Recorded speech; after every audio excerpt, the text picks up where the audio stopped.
Ahlan wa sahlan bikum. Welcome to my kitchen and welcome to Sahtein. Today we're making Mutabbal. Mutabbal is a smoky eggplant dip, and the way that we cook the eggplant is directly in the fire. So you get this really unique flavor that comes from it. You want to start by using, I would say, the smallest eggplants that you can get. Usually they taste better and they're just a little bit happier anyway, because we cook these whole on the stove. Using a big eggplant can take a long time, and by the time it gets to cooking the center of the eggplant, the outside's going to be completely falling apart. So this is going to help. Another thing that really helps with cooking these on the fire is that we put little slits in them with a knife, especially in the thickest part of your eggplant. Let's go over there. I have a gas stove, so I can cook this directly in the flame. If you don't have a gas stove, you can also just cut your eggplant in half and roast it whole on both sides. Or even just cut it up in chunks and roast it and then blend it up at the end. But if you have a gas stove or you have access to fire, this is a really fun way to cook lots of things, especially this. I have a grate right on top, and I'm just going to turn the flame on to a high heat. Make sure that you cut all of the little leaves off the top, because you don't want to burn leaves and create fire.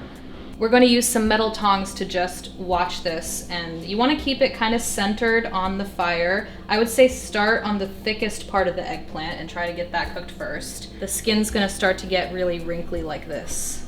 This is kind of the most involved part of this recipe, is you really just want to smoke your eggplant and get it cooked, and then everything else just blends together really easily. The liquid's gonna start dripping down, which is fine. You can clean your stove afterwards. Just let that liquid do its thing.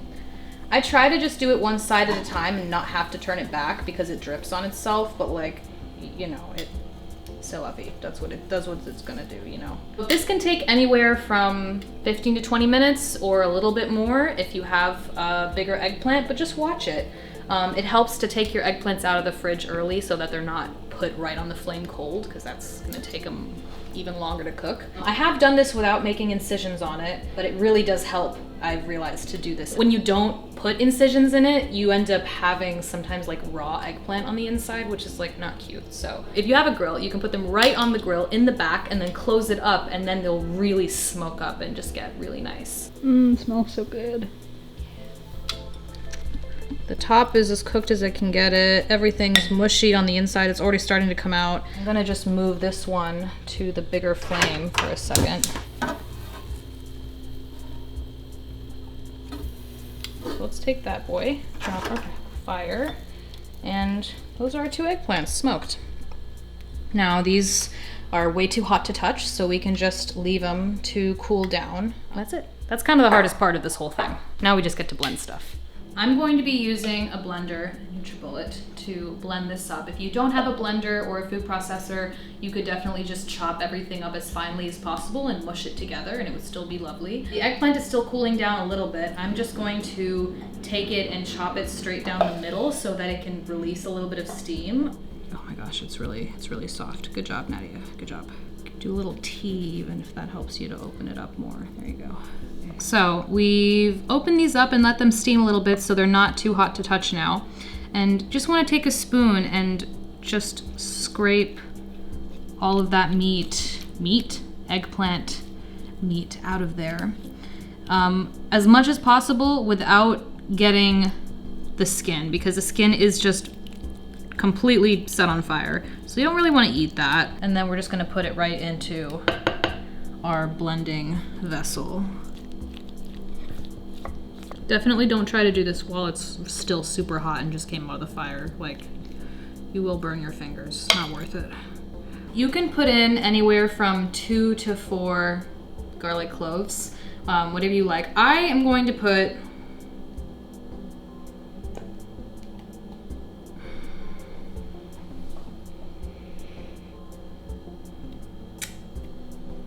that's plenty. You can see the pain in my eyes. I put 3 healthy sized ones in there. I think that's gonna be plenty of garlic for this. Then, next important ingredient is tahini. I'm gonna put about 2 healthy tablespoons in mine. I'm gonna add the juice of about half a lemon. to this. I pre-squeezed my lemon juice. Pre-squeeze your lemons and keep them in a jar in the fridge. Of course, olive oil is the fat along with the tahine, which really brings this all together. So put a few good cloves. Let's see how much I end up doing. Yeah, you don't have to add this, of course, if you're vegan, but I really love to add a little bit of yogurt to this. I think it adds a creaminess, it adds a little tanginess. You really want the eggplant to shine here. So 1 tablespoon, one like solid tablespoon is fine. We haven't added any salt. So at this point, I'm gonna add salt to this. I'm gonna put 2 solid pinches of salt in here, and solid meaning like very healthy here. You also don't need to add this, but I always like to add a little bit of black pepper to this. That little kick is very, very nice and goes with everything else as well. So I'm gonna crack 6 cracks of black pepper into there. So then we just gotta blend this up. Is that really it? Yeah, that's it. All right.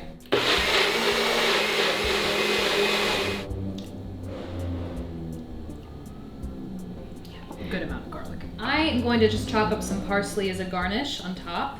Ooh, I forgot something I was gonna put in. It's okay, I'll swirl it in. One other thing that you can blend into it, or you can just swirl into it, which is a great secret ingredient, is pomegranate molasses. Just a little sweet element to it that I find with all of the very sharp things in this, like the garlic and the smoked eggplant, the lemon juice, just a little bit of pomegranate molasses, but very, very tiny amount. If you put just too much of this, it can become like very sweet, and we don't want that. That's it. Like a teaspoon. Don't leave any out. Make sure that you get it all. I don't know, do one of these so that you can bring it to your distinguished guests. Le garnish. What's the last step? Caitlin, what's the last step? Drizzle of olive oil? Yes, literally never changes. Drizzle of olive oil, and we're good. I have a beautiful rosemary olive loaf from my bakery, and that's what I'm gonna try it with today. That's really good. The eggplant takes on a very unique little flavor when you cook it this way, and I just think it's so special. And it's impressive too, like somebody comes over and you have an eggplant on the fire and you're cooking it like that. It's like, it's fun. I like it. It's really, really one of my favorite dips. Super, super simple as well, and I hope you give it a try. Let me know if you do. Thank you for being here. Thank you for watching always. If there are any other dips or recipes that you're interested in me sharing or talking about, let me know. I do take requests, and I love sharing these with you. As always, Sahtein, and I will see you guys next time.